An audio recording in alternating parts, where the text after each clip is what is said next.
see local lifestyles continues.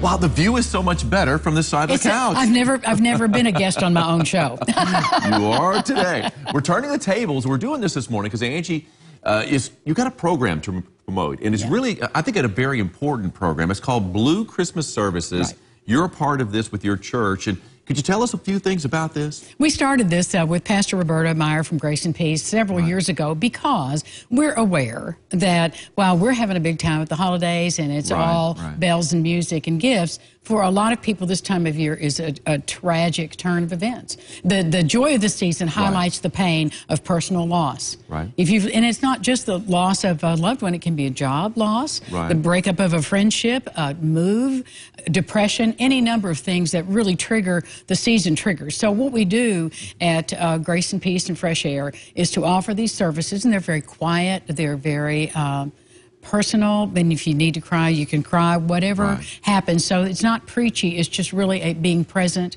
with people who are struggling. So they'll happen, Ron, on the 11th of December at 12:30. We're having two for people who need a lunch, half-hour program, and then for people in the evening. So at 12:30 on the 11th, and then again at 7 p.m. So we just encourage people to come and not be alone as they struggle. Is there anything people who might be happy? I mean, usually the holidays bring, to me, it's a time of joy. It's a joyous time, sure it is. You're right, it's not that time for others. Is there anything that other people can look for to see maybe if someone may be sadder than usual, maybe kind of reach out to them? That's a great question. And one of the mistakes we all make when we think we're being compassionate is you come and tell me how sad you are or how you feel bad about losing your job. And I go, I know what you mean because I lost my job about 4 years ago. Then I start talking about myself. And I've completely truncated any possibility of you and me really connecting to your pain. And we think we're being helpful. We can identify. And so that's one of the first things is, and if you do know someone, who's struggling this holiday season,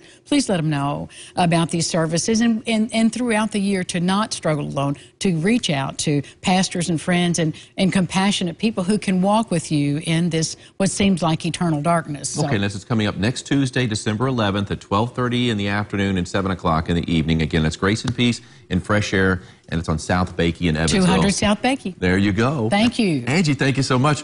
I guess you're going to be booting me out of the side. Yeah, we'll switch them out. We'll be right back. It was fun while it lasted. We'll have more lifestyles coming up. I have a final check of weather right after this.